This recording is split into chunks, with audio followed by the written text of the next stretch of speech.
korban pelecehan seksual terhadap anak di bawah umur yang diduga dilakukan guru mengaji di Kabupaten Ogan Ilir. Indonesia darurat kekerasan seksual terhadap anak-anak dan perempuan. Anak dan perempuan silih berganti jadi korban.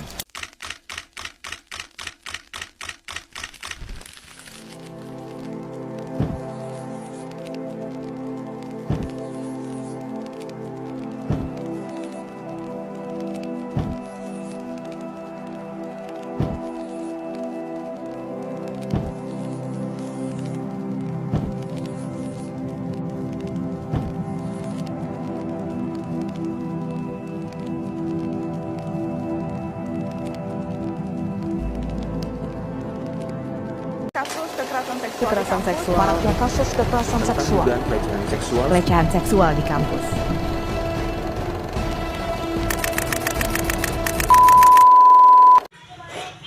Dari awal tadi bisa kita lihat betapa maraknya kasus kekerasan seksual.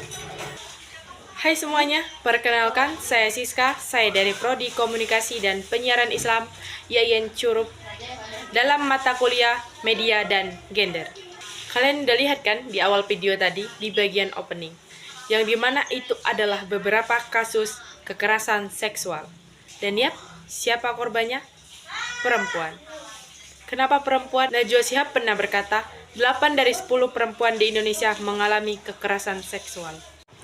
Juga data Komnas pada tahun 2024 mencatat sekitar 36,43% dari total kasus 330.000 yang terjadi di Indonesia. Dan juga kasus ini pada tahun 2025 sampai sekarang itu terus meningkat sampai saat ini. Nah, kita bisa lihat dari data tadi itu, sungguh Indonesia dalam gawat darurat kekerasan seksual terhadap perempuan dan anak. Kenapa kasus ini bisa terjadi dan terus meningkat? Ada sebagian masyarakat yang berpendapat, yaitu terkait kesalahan pakaian dan perilaku si korban. Namun, lihat ini. Dari kasus ini dan survei ini bisa dilihat bahwa kekerasan terjadi tidak hanya karena pakaian, bahkan ada juga korban yang memakai pakaian tertutup dan bahkan memakai hijab. Hal ini menjadi bukti bahwa pakaian itu tidak terlalu berpengaruh memicu kekerasan seksual. Lantas, kenapa kekerasan seksual itu terjadi? Ada beberapa faktor, yaitu salah satu, ada beberapa masyarakat yang berpendapat dan menyudutkan korban sendiri. Ada yang mengatakan salah dari si korban dari segi pakaian dan perilaku. Namun, ada beberapa data yang menunjukkan bahwa pakaian itu tidak mempengaruhi. Lantas, kenapa kekerasan ini bisa terjadi? Ada beberapa faktor, yaitu yang pertama yaitu karena perempuan dianggap lemah dan tak berdaya. Yang dimana budaya patriarki ini sudah menjadi budaya yang tidak asing lagi bagi masyarakat di Indonesia. Yang dimana budaya ini menganggap bahwa laki itu lebih kuat dan lebih dominan, sedangkan perempuan itu dianggap lemah. Namun, perempuan juga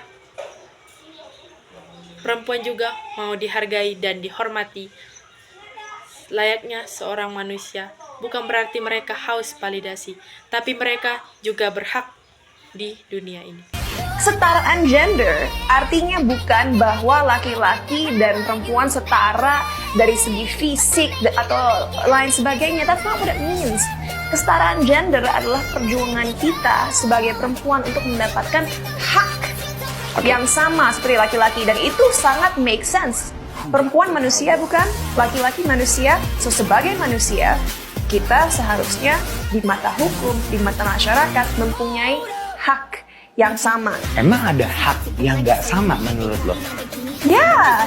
Like what? In many ways. What? Okay, let's say kita berdua adalah CEO ya, sebuah perusahaan yang besar. Kita lulus dari kampus yang sama.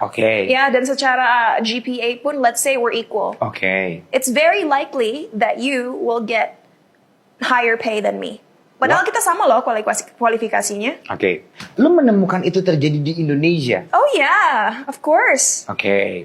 Of course. Itu satu. Nah, makanya untuk melawan itu di kantor aku mayoritas dari staff aku perempuan and they're all badass. Shit. Aku sangat setuju bahwa mayoritas laki-laki jauh lebih kuat daripada perempuan. Emang setuju? kita nggak bisa ngangkat batu besar, cowok lebih bisa. Bisa dong. Oke. You know, and aku sangat setuju bahwa kalau kita bicara kodrat ya, kodrat itu artinya kodrat itu artinya kemampuan fisik kita secara evolusi. Oke. Perempuan emang kodratnya melahirkan, Oke. punya anak dan melahirkan. Betul. Memang. Tapi sebagai manusia, kita sebagai perempuan punya hak untuk tidak mau punya anak atau tidak mau menikah. Oke.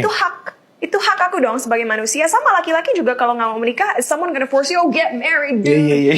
Nobody's gonna force you, right? Ya. So, yang kita perjuangkan, dan makanya aku juga kurang setuju kadang-kadang dengan bagaimana orang mendefinisikan feminism. Karena feminism itu ada dalam sebuah spektrum juga. Ada hardcore feminist, ada feminist tipe lain juga. What I'm fighting for isn't for, yang aku perjuangkan adalah bukanlah untuk manusia-manusia atau orang-orang mengatakan perempuan itu setara dengan laki dalam segala hal. No. Bukan itu PowerPoint. No. Oke. Yang aku perjuangkan adalah agar perempuan memiliki hak yang setara sebagai manusia seperti laki-laki, dalam arti bisa memilih arah hidup sendiri, bisa memilih jalan hidup sendiri, bisa memimpin hidup sendiri, dan bisa diberdayakan cara berpikirnya agar sadar bahwa kita tidak tergantung dengan siapapun.